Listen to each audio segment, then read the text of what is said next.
इस मूवी के स्टार्ट में हम देखते हैं एक प्रिंस को जिसने अपने पैलेस को काफी खूबसूरत बनाकर रखा हुआ था। वो अपने पैलेस में खूबसूरत लड़कियों को बड़ी बड़ी दावतें दिया करता था। एक रात बहुत तेज तूफान आ जाता है। उस तूफान से बचने के लिए एक गरीब बूढ़ी औरत प्रिंस के महल में आ जाती है। अब ऑब्वियसली वो औरत बूढ़ी थी, इसीलिए शक्ल सूरत से प्यारी नहीं थी। अब वो बूढ़ी औरत प्रिंस के ऑनर में उसे रोज फ्लावर गिफ्ट देती है। प्रिंस सोचता है कि इस बूढ़ी औरत की हालत खराब है, वो एक बूढ़ी औरत है और उसकी शक्ल सूरत भी प्यारी नहीं है, इसीलिए वो उस बूढ़ी औरत का मजाक बनाता है, हंसने लगता है और उस बूढ़ी औरत की इंसल्ट करते हुए प्रिंस ने उसके फ्लावर को फेंक दिया। वो बूढ़ी औरत प्रिंस को काफी समझाती है कि खूबसूरती कभी भी इंसान के चेहरे पर नहीं होती, बल्कि वो इंसान के दिल में पाई जाती है। लेकिन प्रिंस उसकी कोई बात सुनने को तैयार ही नहीं था और देखते ही देखते वो बूढ़ी औरत एक खूबसूरत लेडी में बदल गई। असल में वो बूढ़ी औरत एक जादूगरनी थी जो कि किसी बूढ़ी औरत का रूप लेकर प्रिंस के पास आई थी ताकि वो प्रिंस को आजमा सके। वो जादूगरनी समझ गई थी कि प्रिंस के दिल में प्यार नाम की कोई चीज है ही नहीं, इसीलिए वो प्रिंस को अपने मैजिक से जानवर यानी बीस्ट बना देती है। प्रिंस उस जादूगरनी से काफी रिक्वेस्ट करता है कि वो ऐसा ना करे, लेकिन वो उसकी एक नहीं सुनती। जादूगरनी के इस मैजिक की वजह से सब लोग आहिस्ता आहिस्ता प्रिंस को भूलने लगे। यहाँ पर हम ये जान पाते हैं कि उस जादूगरनी ने प्रिंस को जो फ्लावर दिया था वो कोई आम फ्लावर नहीं था, बल्कि मैजिकल फ्लावर था, जादुई फूल था वो। और फ्लावर एक्सेप्ट ना करने पर उस जादूगरनी ने प्रिंस को ये कर्ज दे दिया और ये कर्ज तभी खत्म होगा जब प्रिंस को उस फ्लावर की आखिरी पेटल यानी पंखुड़ी गिरने से पहले किसी से प्यार हो जाए और वो भी प्रिंस से प्यार करे। लेकिन आखिरी पंखुड़ी गिरने से पहले अगर प्रिंस से किसी ने प्यार ना किया तो प्रिंस कभी भी इंसान नहीं बन सकेगा दोबारा, बल्कि बेस्ट ही रहेगा वो हमेशा। काफी साल गुजर जाते हैं लेकिन उस पैलेस में कोई भी नहीं आता। फिर हमें पैलेस के करीबी एक गांव में एक लड़की दिखाई जाती है जिसका नाम होता है बेल। बेल को किताबें पढ़ने, स्टोरीज पढ़ने का काफी शौक था। बेल के फादर एक डिजाइनर होते हैं। उसी गांव में एक और लड़का भी रहता है जिसका नाम होता है गैस्टोन। गैस्टोन जो कि बेल से शादी करना चाहता था, लेकिन बेल उसे शादी करना नहीं चाहती थी क्योंकि वो एक प्राउड इंसान था। गैस्टोन बेल से शादी करने के लिए उसे अपना बनाने के लिए काफी स्ट्रगल भी किया करता था, लेकिन उसकी कोशिशें नाकाम ही रहती है। एक दिन बेल के फादर को कहीं पर जाना था। जिस रास्ते से उन्होंने जाना था वो एक जंगल था। बेल के फादर देखते हैं कि उनके रास्ते में तो आग लगी हुई है, लेकिन वहाँ पर एक और रास्ता भी था जहाँ पर वो मुड़ जाते हैं। बेल के फादर अपने घोड़े पर सवार होते हैं, लेकिन तभी उन्हें जंगल से भेड़ियों की आवाज सुनाई देती है और फिर वही भेड़िए उनका पीछा करने लगते हैं। बेल के फादर अपनी जान बचाने के लिए वहाँ से भागते हैं और भागते भागते वो आ जाते हैं बीस्ट के पैलेस के पास। बेल के फादर जब अंदर जाते हैं तब उन्हें वहाँ पर कोई भी दिखाई नहीं देता। हालांकि ऐसा लग रहा था कि पैलेस में कोई रहता है। कैंडल्स भी जल रही थी और टेबल पर खाना भी पड़ा हुआ था। इतना अच्छा खाना देखकर बेल के फादर खाना खाने लगते हैं, लेकिन हम फिर बहुत हैरान कर देने वाली चीज देखते हैं। वहाँ पर जो कप पड़ा होता है वो बेल के फादर से बातें करने लगता है। बेल के फादर समझते हैं कि ये कोई सॉल है जो उन्हें डराने की कोशिश कर रही है, इसीलिए बेल के फादर उसे कहते हैं कि मैं तुमसे नहीं डरता। ये कहकर बेल के फादर वहाँ से भाग जाते हैं। अब यहाँ पर सवाल ये उठता है कि वो कप कैसे बोल पाया। असल में बात ये है कि वहाँ पर यानी पैलेस में जितनी भी चीजें पड़ी हुई थी वो पहले इंसान हुआ करते थे, लेकिन जादूगरनी के कर्ज की वजह से वो सब चीजों में बदल गए। बेल के फादर भागते हुए गार्डन में आ जाते हैं। वो देखते हैं कि वहाँ पर बहुत प्यारे प्यारे फ्लावर लगे हुए हैं। बेल के फादर सोचते हैं कि मेरी बेटी बेल ने अपने लिए फ्लावर मंगवाया था, इसीलिए वहाँ से वो एक फूल तोड़ लेते हैं और तभी वहाँ पर बीस्ट आ जाता है। फ्लावर चोरी करने की पनिशमेंट देने के लिए बीस्ट उन्हें प्रिजनर बना लेता है, लेकिन बेल के फादर का घोड़ा वहाँ से भाग जाता है और वो सीधा अपने घर आता है बेल के पास। बेल जब देखती है कि घोड़ा अकेला आया है, उसके फादर नहीं आए, तो वो फौरन समझ जाती है कि उसके फादर किसी मुसीबत में फंस गए हैं। इसीलिए बेल अपने फादर को ढूंढने के लिए उस घोड़े पर बैठ जाती है। वो घोड़ा बेल को ले आता है पैलेस में और पैलेस में ही बेल के फादर को प्रिजनर बनाकर रखा हुआ था। बेल जब पैलेस के अंदर जाती है तब उसे वहाँ पर कोई भी दिखाई नहीं देता। बेल वहाँ पर काफी आवाजें भी लगाती है, लेकिन उसे आगे से कोई भी रिस्पॉन्स नहीं मिलता।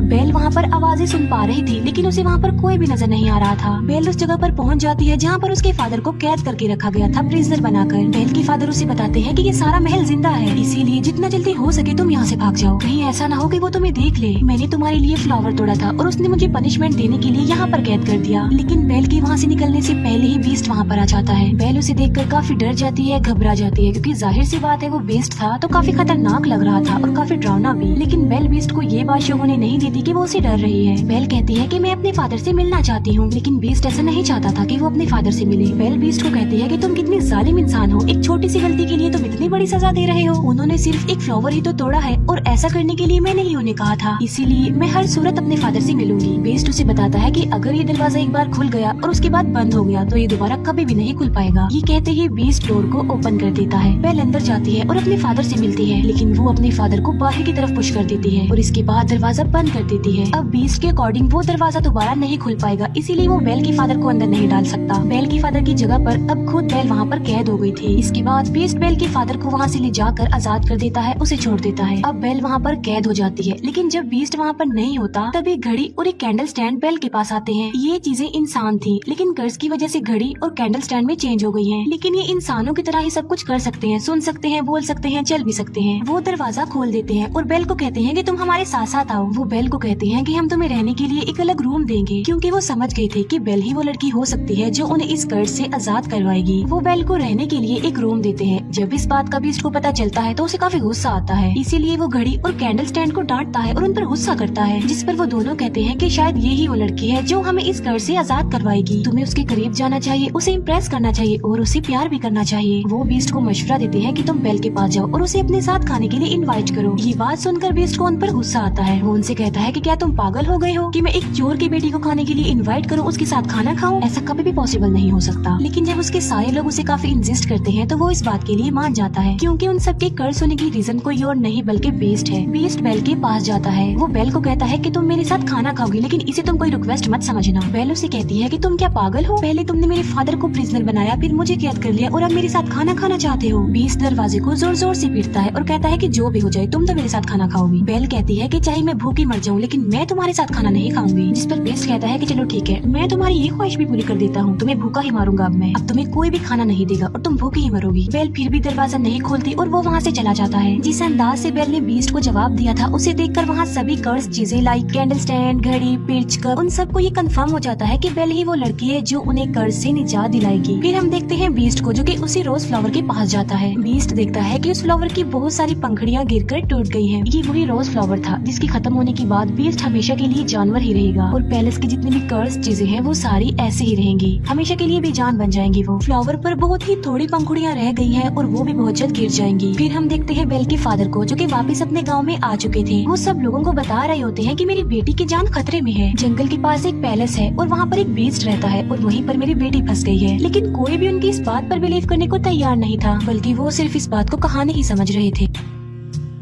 लेकिन गैस्टोन, जो कि बेल से शादी करना चाहता था, वो बेल के फादर को इम्प्रेस करने के लिए कहता है कि मैं तुम्हारी बात पर यकीन करता हूँ, मैं तुम्हारे साथ जाऊंगा तुम्हारी बेटी को बचा लाने के लिए। तब गैस्टोन और उसका एक साथी बेल के फादर के लिए जंगल के रास्ते निकल पड़ते हैं। जिस रास्ते पर बेल के फादर गए थे वो रास्ता इन्हें कहीं पर मिलता ही नहीं है। गैस्टोन को इस बात पर काफी गुस्सा आता है। वो बेल के फादर को कहता है कि तुम्हारा दिमाग खराब हो गया है, कोई बीस्ट नहीं होता। गैस्टोन बेल के फादर को ये भी कह देता है कि मैं तुम्हारी बेटी से प्यार करता हूँ और मैं उससे शादी करूंगा। जिस पर बेल के फादर कहते हैं कि तुम्हारी ये ख्वाहिश कभी भी पूरी नहीं हो सकती। इस बात पर गैस्टोन को काफी गुस्सा आता है। वो बेल के फादर के हाथ पांव बांध देता है और उन्हें एक ट्री के नीचे मरने के लिए छोड़कर वहाँ से चला जाता है, क्योंकि वो भेड़ियों का इलाका था और भेड़िए उन्हें मारकर खा लेंगे। फिर हम एक लेडी को देखते हैं जिसे उसके गांव से निकाल दिया गया था और उसका नाम था अगथा। अगथा बेल के फादर की जान बचा लेती है और उन्हें आजाद कर देती है। पैलेस में हम बेल को देखते हैं, जो कि उसी रोज फ्लावर के पास आ जाती है। बेल उस फ्लावर को भी टच करने ही वाली होती है कि वहाँ पर आ जाता है बीस्ट। बीस्ट उसे कहता है कि तुम्हें अंदाजा नहीं कि तुम अभी क्या करने वाली थी, अभी हम सब के सब मारे जाते हैं। बीस्ट गुस्से में आकर बेल से कहता है कि चली जाओ यहाँ से। तब बेल रोते हुए वहाँ से भागकर चली जाती है। घोड़े पर बैठकर जब बेल जंगल पार कर रही होती है तो वहाँ पर बहुत सारे भेड़िए आकर बेल को चारों तरफ से घेर लेते हैं। लेकिन इससे पहले कि वो भेड़िए बेल को कोई नुकसान पहुँचाते, वहाँ पर बीस्ट आ जाता है। वो उन भेड़ियों का काफी मुकाबला करता है, उन्हें काफी मारता है। बीस्ट उन सब भेड़ियों को वहाँ से मार भगाता है, लेकिन इस लड़ाई के दौरान वो खुद भी इंजर्ड हो जाता है। बेल अभी घोड़े पर बैठकर वहाँ से जाने ही वाली होती है तो वो देखती है कि बीस्ट जमीन पर गिर गया है, क्योंकि वो काफी इंजर्ड है, उसकी हालत काफी खराब हो गई है। अब क्योंकि बीस्ट ने बेल की जान बचाई थी, उसे नई जिंदगी दी थी, इसीलिए बेल वहाँ से जाने की बजाय उसके पास आ जाती है। बेल उससे कहती है कि मैं तुम्हें उठा नहीं सकती, इसीलिए तुम्हें हिम्मत करके खुद ही उठना होगा। बड़ी मुश्किल से हिम्मत करते हुए बीस्ट खड़ा हो जाता है। बेल उसे अपने साथ घोड़े पर बिठाकर पैलेस में वापस ले आती है। बेल एक बार फिर से वापस उसी पैलेस में आ गई थी। पैलेस की सारी कर्ज चीजें बेल को देखकर काफी खुश हो जाती है, क्योंकि वो चाहते थे कि बेल यही रहे इसी पैलेस में। बेल और बीस्ट को एक दूसरे से प्यार हो जाए, जिसकी वजह से कर्ज खत्म हो जाए और सब कुछ नॉर्मल हो जाए। वो चीजें बेल को सारी स्टोरी नहीं बताती, ना ये बताते हैं कि वो इस कर्ज से कैसे आजाद होंगे, बल्कि सिर्फ ये बताते हैं कि जब उस फ्लावर की आखिरी पंखुड़ी गिर जाएगी हम सब ऐसे ही रह जाएंगे और बीस्ट भी हमेशा के लिए बीस्ट ही रह जाएगा। बेल बीस्ट को बैंडेज लगाती है। बेल जब बीस्ट के पास होती है तो वो एक शेर पढ़ती है, क्योंकि बेल का इंटरेस्ट बुक में, स्टोरी में और पोएट्री में बहुत ज्यादा था, लेकिन उस शेर को बीस्ट कंप्लीट करता है। ये बात बेल को काफी हैरान कर देती है। बेल उससे पूछती है कि क्या तुम भी पोएट्री पढ़ते रहते हो? बीस्ट कहता है कि मैं लव स्टोरी, प्यार, मोहब्बत, इनकी पोएट्री नहीं पढ़ता, बल्कि मैंने बहुत ज्यादा बुक्स पढ़ी हुई है, बहुत ज्यादा पोएट्री के बारे में जानता हूँ। इस पर बेल कहती है कि मुझे तो प्यार मोहब्बत की बातें, प्यार मोहब्बत की कहानियाँ बहुत पसंद है। जिस पर बीस्ट कहता है कि तुम्हारी शक्ल देखकर ऐसा लगता है कि तुम्हें प्यार मोहब्बत में बहुत इंटरेस्ट है। अगर तुम कुछ पढ़ना ही चाहती हो तो कुछ अच्छा पढ़ो। फिर बीस्ट बेल को अपने साथ अपनी लाइब्रेरी में लेकर जाता है, जो कि काफी बड़ी थी। वहाँ पर बहुत ज्यादा बुक्स थी। बेल उन बुक्स को देखकर काफी शॉक्ड भी रह जाती है और काफी खुश भी हो जाती है, क्योंकि गाँव में पढ़ने के लिए उसे कोई भी बुक नहीं मिलती थी और यहाँ पर तो उसे इतनी सारी बुक्स मिल गई है। बीस्ट कहता है कि अगर तुम चाहती हो तो हमारे साथ यहाँ पर रह सकती हो। ये बात बेल को काफी खुश कर देती है। फिर वक्त के साथ साथ एक दूसरे के साथ काफी टाइम गुजारने लगे। इन दोनों की दोस्ती हो गई। वो एक दूसरे के काफी करीब आ गए। एक दूसरे की लाइक्स डिसलाइक्स उन्हें पता भी चल गए। दोनों साथ मिलकर खाना भी खाते थे। फिर बीस्ट बेल को गाना भी गाकर सुनाता है और बीस्ट बेल को एक बुक भी दिखाता है, जो कि एक जादुई बुक थी। वो कहता है कि ये बुक मुझे किसी जादूगरनी ने दी थी और इस किताब की मदद से हम लाइफ के किसी भी टाइम में जा सकते हैं। लाइक हम पास्ट टाइम में जा सकते हैं, फ्यूचर टाइम में जा सकते हैं। बेल उस टाइम में जाना चाहती थी जब वो अपनी मदर से आखिरी बार मिली थी। बेल जब उस टाइम में जाती है तब उसे पता चलता है कि उसकी मदर को एक इन्फेक्शन हो गया था। इसीलिए बेल की मदर ने बेल के फादर को कहा था कि तुम बेल को लेकर हमेशा के लिए यहाँ से चले जाओ, ताकि मेरी बेटी को भी ये इन्फेक्शन न लग जाए।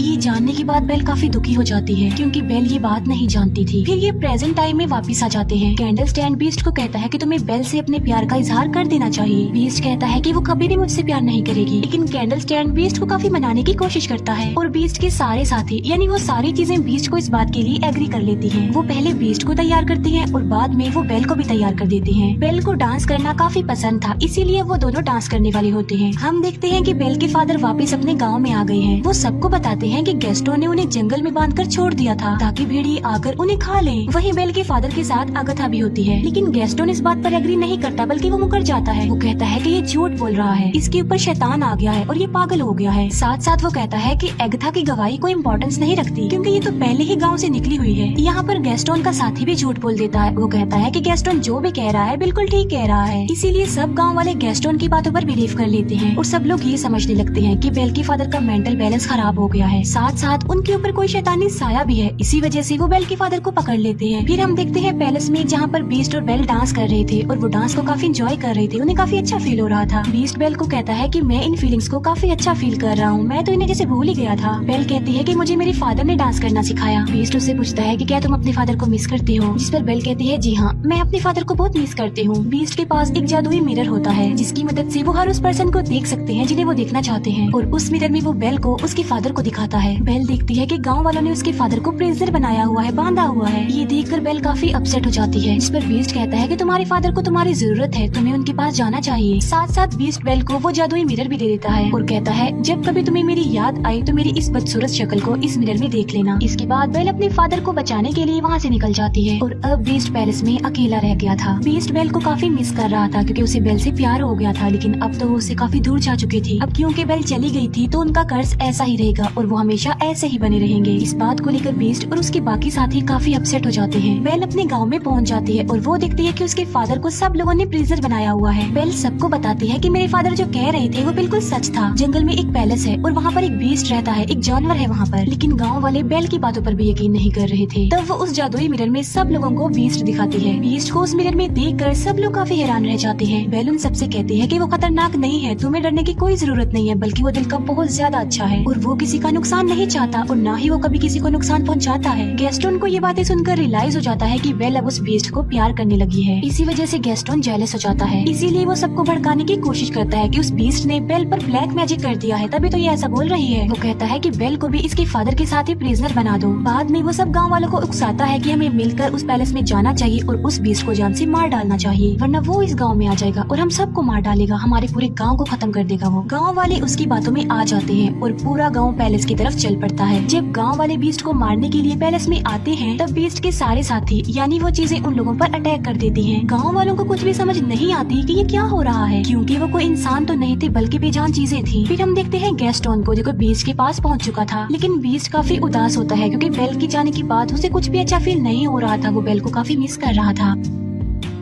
गेस्टोन बीस्ट को कहता है तुम क्या समझते हो कि बेल तुमसे प्यार करती है, बल्कि तुम्हें मारने के लिए उसने हम सब गांव वालों को भेजा है। ये कहते ही वो बीस्ट पर गोली चला देता है और बीस्ट जाकर नीचे गिरता है। लेकिन नीचे गिरने से पहले बीस्ट टेरेस के एक टॉप को पकड़ लेता है, लेकिन इससे पहले कि गेस्टोन दूसरी गोली चलाता बेल वहाँ पर आ जाती है। गेस्टोन को रोकने के लिए बेल उसका हाथ पकड़ लेती है। इस फाइट में गेस्टोन भी जाकर नीचे गिर जाता है। गेस्टोन की गन भी उसके हाथ से गिर जाती है। बीस्ट ऊपर आने की कोशिश करता है, तभी बेल उसे आवाज देती है। वो बीस्ट को बताती है कि मैंने गाँव वालों को रोकने की बहुत कोशिश की थी, लेकिन वो नहीं रुके। बेल को वहाँ देखने के बाद बीस्ट के अंदर एक हिम्मत पैदा हो जाती है और अब वो गैस्टोन का मुकाबला करना चाहता था और अब वो पहुँच जाता है गैस्टोन के पास। वो गैस्टोन को गर्दन से पकड़ लेता है और उसे हवा में कर देता है और बीस्ट गैस्टोन को काफी ऊंची दीवार से फेंकने ही वाला होता है, जिस पर गैस्टोन बीस्ट से काफी रिक्वेस्ट करता है कि प्लीज मुझे मत फेंको, प्लीज बीस्ट मुझे छोड़ दो। बीस्ट उससे कहता है कि मैं बीस्ट नहीं हूँ। ये कहते ही बीस्ट गैस्टोन की जान छोड़ देता है और उसे कहता है चले जाओ यहाँ से। गैस्टोन वहाँ से चला जाता है और बीस्ट आ जाता है बेल के पास। मौके का फायदा उठाकर गैस्टोन अब पीछे की तरफ से बीस्ट पर गोलियां चलाता है, जिसकी वजह से बीस्ट नीचे गिर जाता है। लेकिन गैस्टोन जिस जगह पर खड़ा हुआ था वो जगह टूट जाती है और गैस्टोन भी जाकर नीचे गिरता है। इतनी ऊंचाई से गिरने की वजह से गैस्टोन मर जाता है। बीस्ट की हालत काफी खराब हो जाती है क्योंकि वो काफी इंजर्ड था और अपनी आखिरी सांस गिन रहा था। बेल बीस्ट को कहती है कि अब के बाद मैं तुम्हें कभी भी छोड़ के नहीं जाऊंगी, जिस पर बीस्ट कहता है लेकिन अब मेरी तो जाने का वक्त हो गया है, जिस पर बेल कहती है कि तुम्हें कुछ नहीं होगा, सब कुछ नॉर्मल हो जाएगा। और हम देखते हैं कि उस फ्लावर की आखिरी पंखुड़ी भी गिर जाती है। जैसे ही वो पंखुड़ी गिरती है बीस्ट बिल्कुल खामोश हो जाता है और वहाँ पर बीस्ट के जितने भी साथी थे यानी वो चीजें थी वो भी एकदम से बेजान हो जाती हैं। बीस्ट को मरता हुआ देखकर बेल को काफी दुख होता है और उसकी आंख में आंसू होते हैं। यहाँ पर बेल भी अपने प्यार का इजहार कर देती है। वो बीस्ट को कहती है मैं तुमसे बहुत प्यार करती हूँ और वो बीस्ट के करीब भी आती है। तभी वहाँ पर एगथा भी आ जाती है। एगथा जिसे गाँव के लोगों ने निकाल दिया था। असल में बात ये नहीं थी बल्कि वो जादूगर कोई और नहीं बल्कि एगथा थी। वो देखती है कि बीस्ट को किसी से प्यार हो गया है और वो लड़की भी अब बीस्ट से प्यार करती है, यानी अब वो कर्ज खत्म हो गया है। और देखते ही देखते बीस्ट के चारों तरफ रोशनी ही रोशनी चमक उठती है और बीस्ट अब एक खूबसूरत प्रिंस में चेंज हो जाता है। ये देखकर बेल काफी खुश हो जाती है। वो दोनों एक दूसरे को देखकर काफी खुश होते हैं, एक दूसरे के पास आते हैं और एक दूसरे को गले से लगा लेते हैं। और पैलेस की जितनी भी कर्ज चीजें थी अब वो इंसान बन गई थी, यानी अपने असली रूप में आ चुकी थी। सब लोग काफी खुश हो जाते हैं। बेल और बीस्ट पैलेस में सब लोगों के बीच में डांस कर रहे होते हैं और इसी के साथ ही इस मूवी की हैप्पी एंडिंग हो जाती है। Thank you for watching.